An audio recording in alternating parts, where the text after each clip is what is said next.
Nú ætla ég að tala svo aðeins að fara með ykkur bara yfir svona helstu skilgreiningar svo við séum öll á sömu blaðsíðu. Það að segja hvað spilling og þá hvað gagnsæi. Ég ætla að segja ykkur frá þessu helsta tóli sem var fundið upp gegn spillingu fyrir 100 árum síðan.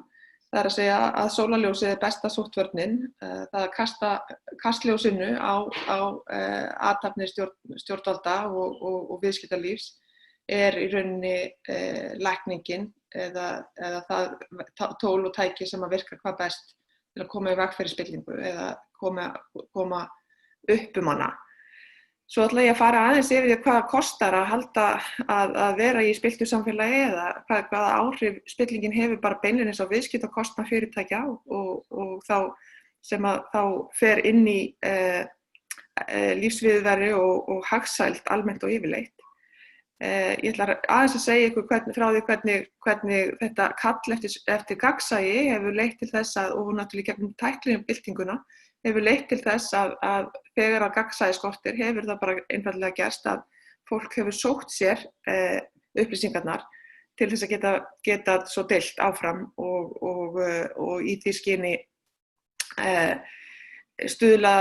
telja sér stuðla að betra samfélagi þrátt fyrir það að oft á tíðum fólk að taka mikla áhættu og það að segja hakkarar sem við þekkjum eins og til dæmis Wikileaks og slíkir aðilar sem hafa tekið það á sig að uppfræða almenning viðskiptahætti eða stjórnsýslu. Undir lokin ætla ég aðeins að segja ykkur frá samtökunum gagnsæi sem eru að verða Transparency International á Íslandi og segja ykkur frá hvar við stöndum í því ferli. Við tökum svo bara spurningar á eftir og leyfum okkur kannski hálftíma í þetta spjall. En þá byrjum við bara hvað spilling og þá byrjum við bara að lesa saman.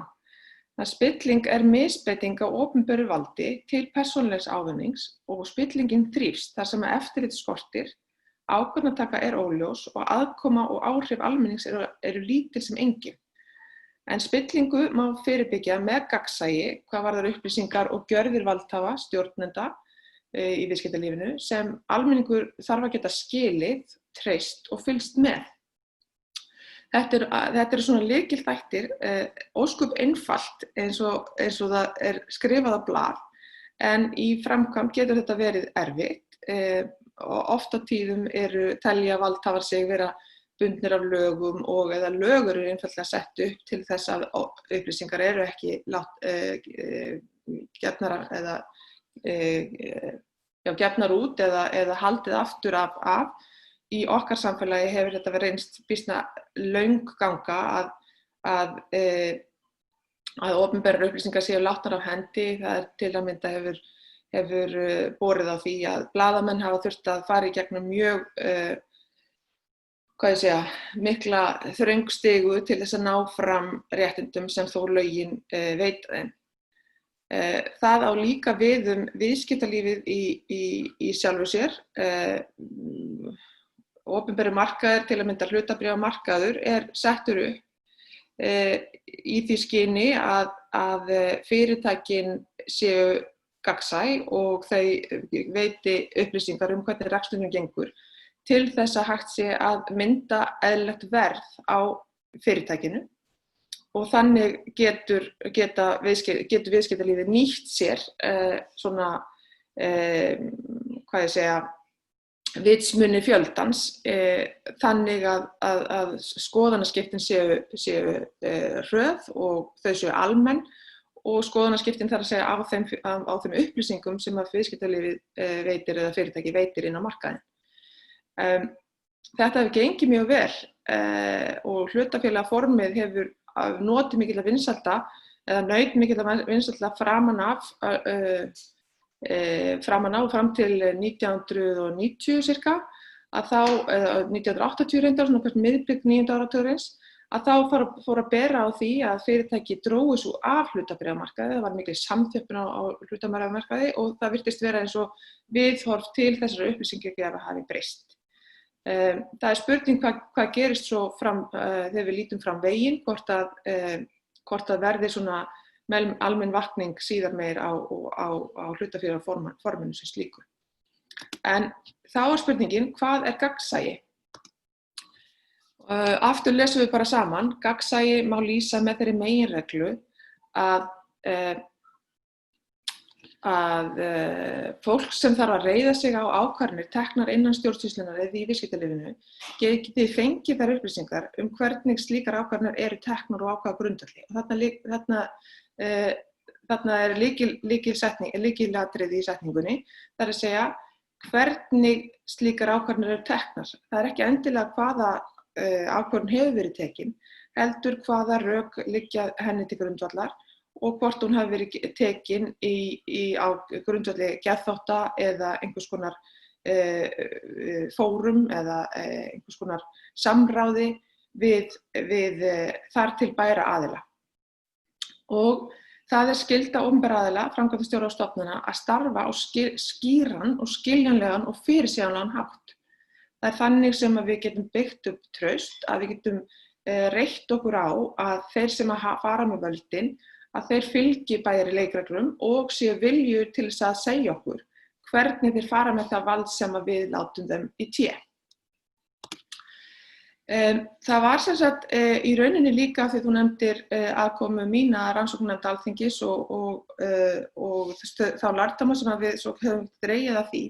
Reyndar áttu svipaðir atburðir sér stað í Bandaríkjunum fyrir 100 árum síðan. 1913 var sett upp rannsóknarnefnd bandaríska þingsins, svokallað Pujo-nefnd, sem falið var að fara ofan í saumana á hruni svokallað money trusts, það að segja bönkum sem þá voru starfandi sem lentu í vandræðum. Og upp úr þeirri vinnu, það mjög athyglisvert fyrir þá sem hafa áhuga á sagnfræði, að skoða þá vinnu sem gerð var á þessum tíma fyrir 100 árum síðan, rétt rúmlega, að atburðirnir sem við horfðum á Íslandi og þeir sem áttu sér stað í Bandaríkjunum 100 árum fyrr, í rauninni kallast mjög á hvorn annan og það hægt að leika sér að því að breyta ég vil bara nöfnum persóna leikanda og sjá að sama atburður sem í rauninni átti sér stað þar. En þannig að Bandaríkjamenn lærðu sína lexíur býsna snemma og það var ekki síst fyrir tilstilli þessa manns, Louis Brandeis, sem sagt ákall kom fram að gagnsæi gagnvart bæði athöfnum bankamanna og athöfnum stjórnmálamanna væri best til þess fallin að reka út óværuna eða reka út spillingu og hann tók það upp á sig að skrifa bók sem hét Other People's Money and How the Bankers Use It upp úr þessari skýrslu Pujo Investigation. Pujo Committee, segi ég. Hann talaði sem sagt fyrir því að upplýsingar þyrftu að vera aðgengilegar almenningi til þess að hægt væri að meta hvernig farið væri með valdi hverju sinni. Og það líka hægt að segja frá því að Brandeis var mikill frumkvöðull, hann tók á sig að verja bótaþega sem hafði orðið fyrir tjóni vegna falls eins af tryggingafélögunum hér í landi og var þar af leiðandi kallaður lögmaður fólksins og hann var fyrsti gyðingurinn sem var kosinn inn í Hæstarétt Bandaríkjanna og var geysilega mikill áhrifavaldur í bandarísku samfélagi. Hann hins vegar var líka mikill vörður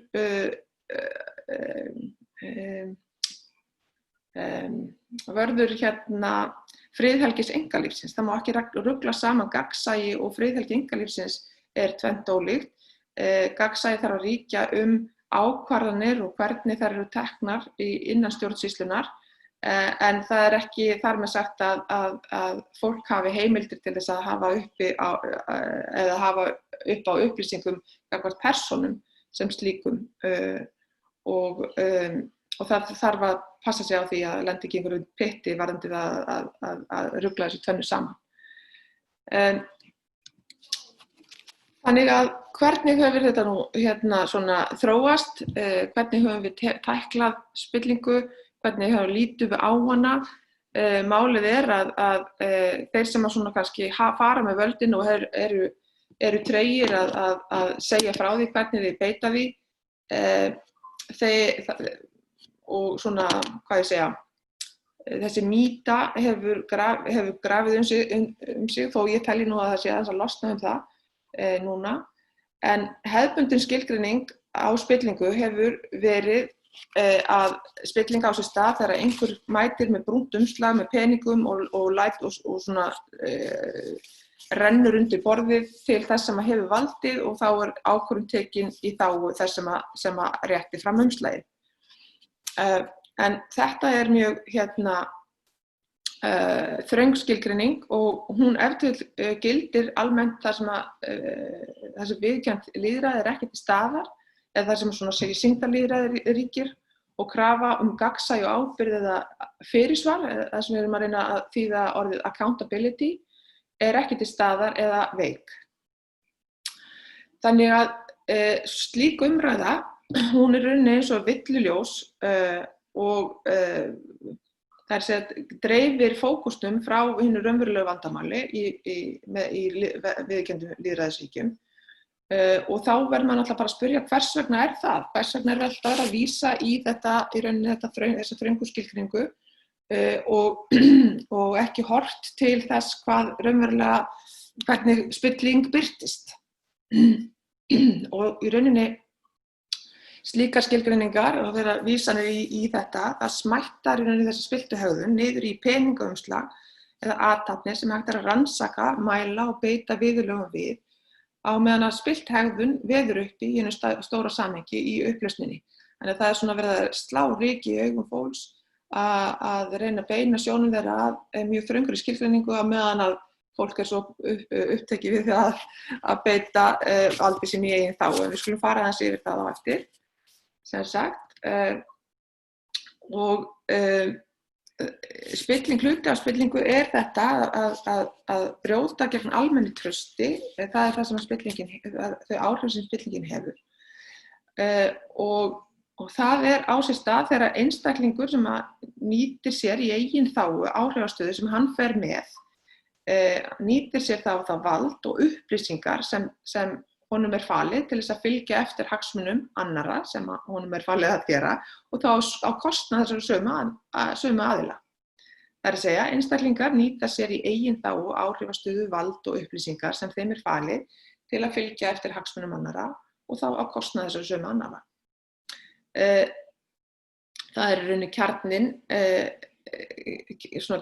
í spillingarhugtakinu að það þetta brot gegn almennu trausti sem að fólk nýtur þegar það tekur við valdataumum eða stjórnartaumum en í stað þess að reynast vera góður umboðsmenn þeirra sem að fólu þeim umboðið þá nýta þeir sér stöðuna sína í eigin þágu eða sinna vina eða nákomuna. Og þá aftur spurningin, af hverju þetta vandamál? Hvað að þessu?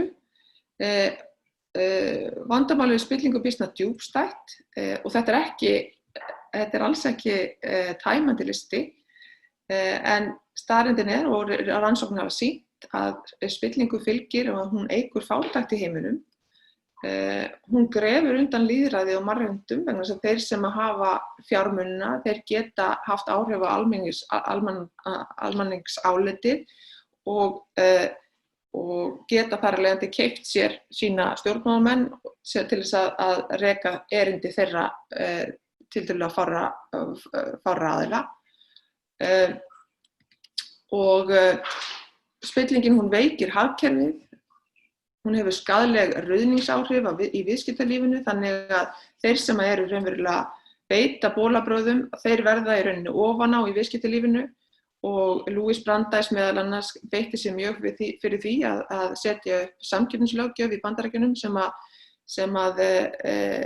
leiddi til þess að það þrengdist mjög að svokölluðum gúmmíbarónum, Andrew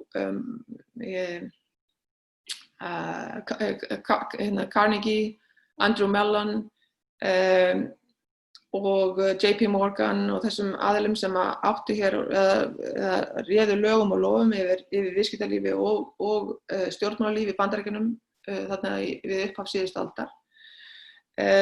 Við höfum líka bent á það og sjálf hef ég bent á ruðningsáhrif sem að aflandsfélög hafa í íslensku viðskiptalífi.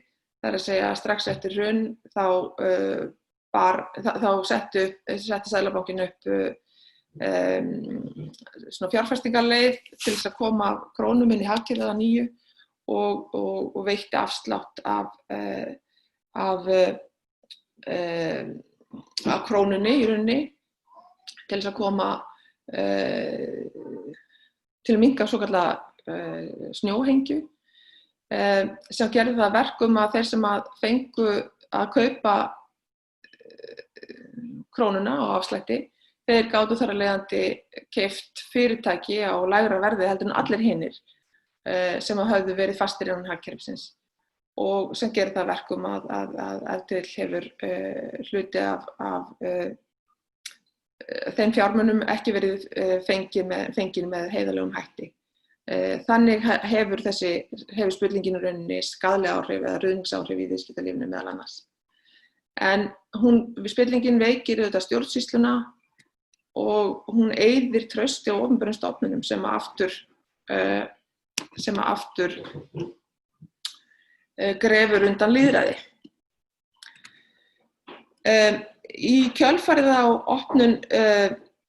opnun austurblokkar Evrópu þá kom ýmislegt í ljós sem hafði áður verið falið varðandi stjórnarhætti þeirra sem kenndu sig við kommunisma og tveir starfsmenn Alþjóðabankans og Alþjóðagjaldeyrissjóðsins bentu á þetta. Það er ekki fyrr en þá, Transparency International reyndar stofnaður 1993 en það komu fram mjög áhugaverðar rannsóknir þarna upp úr aldamótunum sem sýndu sem sagt fram á það hvernig spillingin hafði leikið þetta kannski samfélag sem átti að vera svo gott almenningi en hafði leikið fólki grátt. Svo aftur vil ég vitna í þeirra rannsóknir Hellman og Kaufman sem birtu þessar rannsóknir Confronting the Challenge of State Capture, það er að segja hvernig svona, við skulum bara segja hvað þeir segja, að í umbreytingarhagkerfum, það er að segja transition economy, hefur spillingin tekið á sig nýja mynd og þarna vísaði til þess að þetta er ekki þetta brúna umslag sem umræðir og það er ekki stóra vandamálið. Heldur það svokallaðir klíkubræður og óligarkar sem vasast í stefnumótun stjórnvalda og móta jafnvel leikreglurnar til þess að þjóna eiginhagsmunum og gefa sjálfum sér þannig einstakt forskot á við aðra markaði. Og þetta kallast að fanga ríkisvaldið. Það er að segja það sem gerðist þarna eftir að kommunisminn fjall og jafntjaldið fjall, að það komu sér fyrir innan stjórnkerfisins viðskiptaaðilar sem höfðu óumræðilega áhrif á mótun samfélagsins og náðu að sölsa undir sig ríkiseignir án þess að opinber útboð átti sér stað og jafnvel þó að útboð átti sér stað þá féllu þessar eigur í hendurnar á mjög fámennum hópi fólks.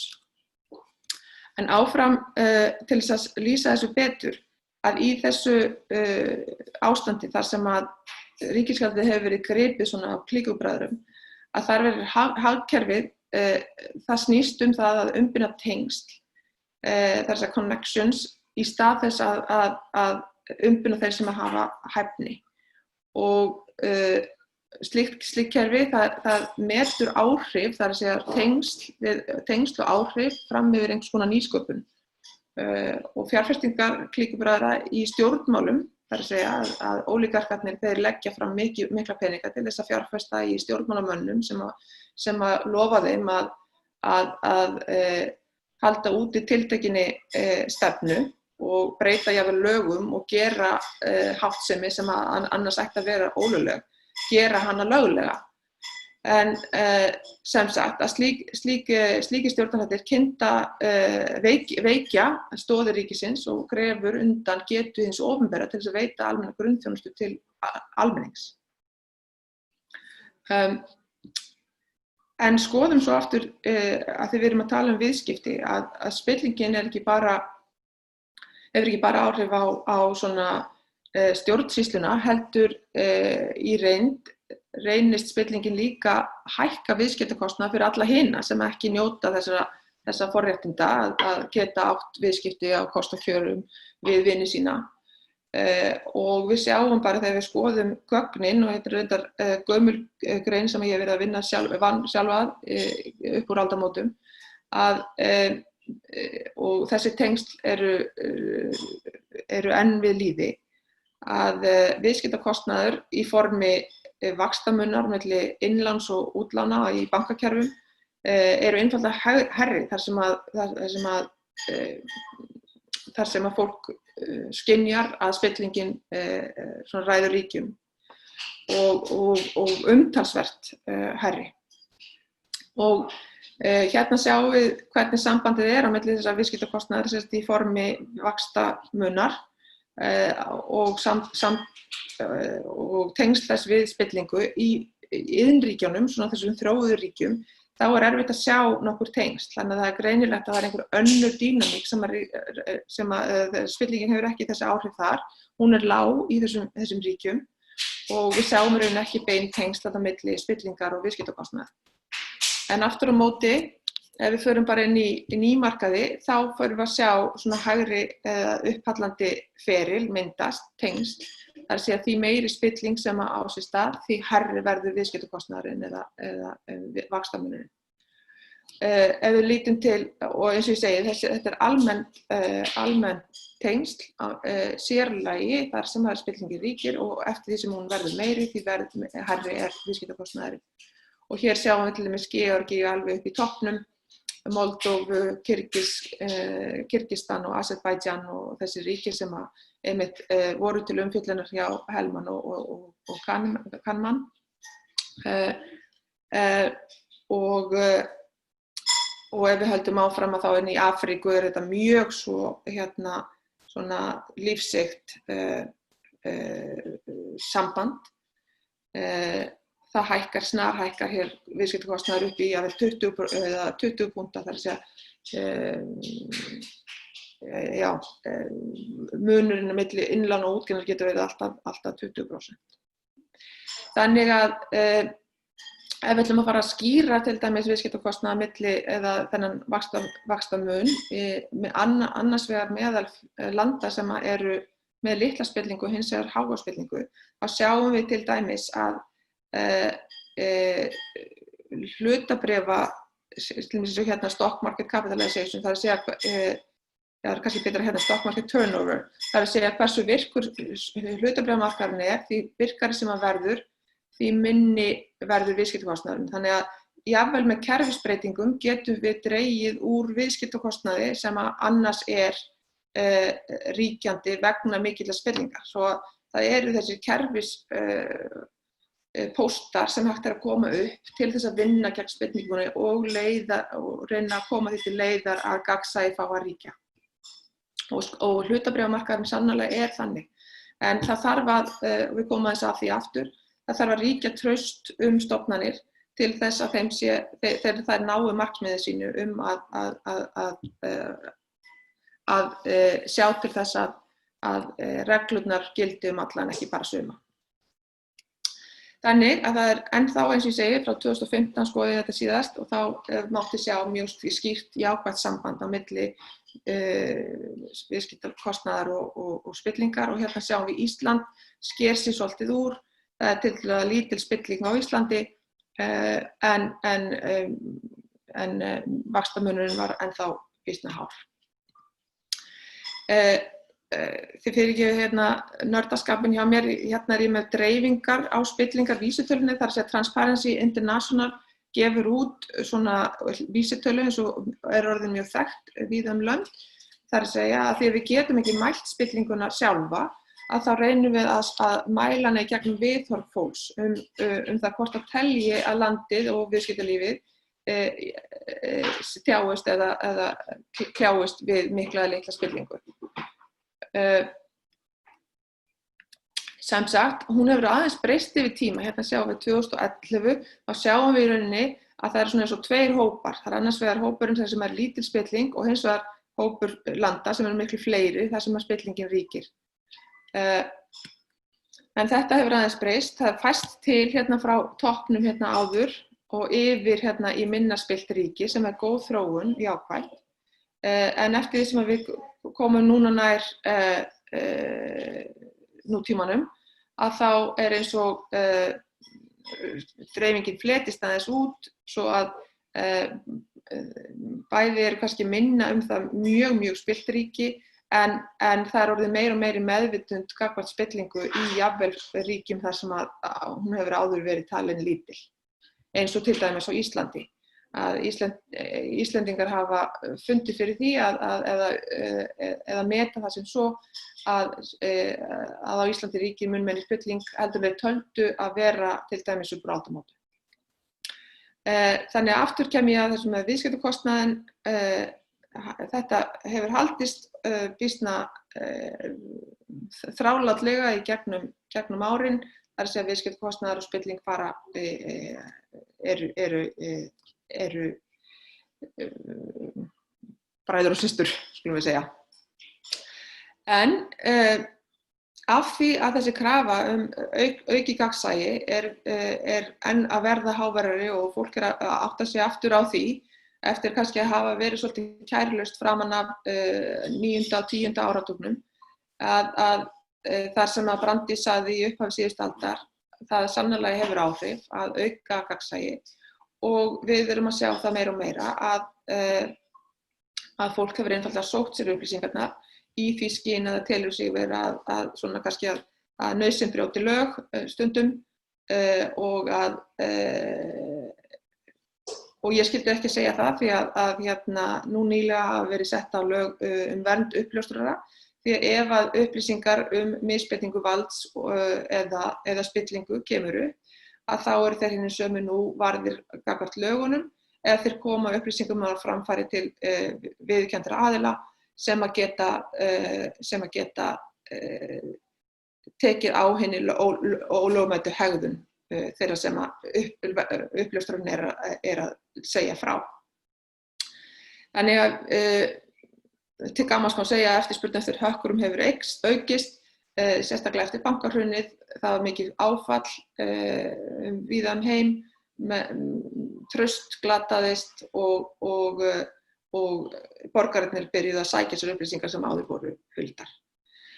En komum aftur hvað gagnsæi, það að segja með stóru G, gagnsæi samtök gegn spillingu hafa starfað í 5 ár.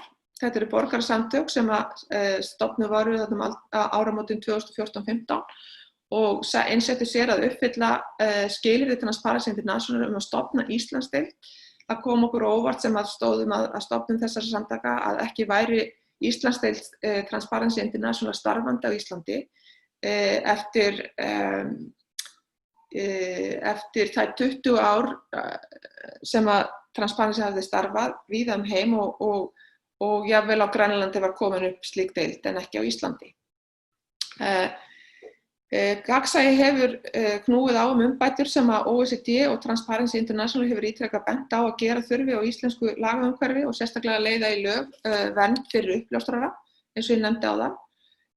Og samtökin hafa stuðlað að vitundavakningu og fræðslu og upplýstri umræðu meðal almennings spillingu og við sjáum mjög mikla breytingu á þessum tíma sem að samtökin hafa starfað að hérna upp úr aldamótum sérstaklega gat bara enginn sagt þetta orð spilling en nú það mun algengara og menn umgangast hugtakið með ábyrgum hætti myndi ég segja og eins og þörf á að gera.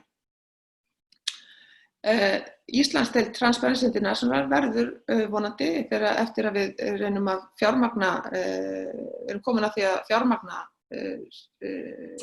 starfsemina og ef allt gengur vel að þá mun skrifstofan taka til starfa haustið 2020. bara til þess að gefa ykkur smá innsýn í það hvernig GRECO, það er að segja lönd sem hafa skrifað undir sáttmála OECD átök gegn spillingu í sínum ríkjum. Íslensk stjórnvöld urðu aðilar að þessum samtökum þegar þau voru sett upp fyrst og þau senda til landanna sendinefndir til þess að kanna hvernig málum háttað og hversu svona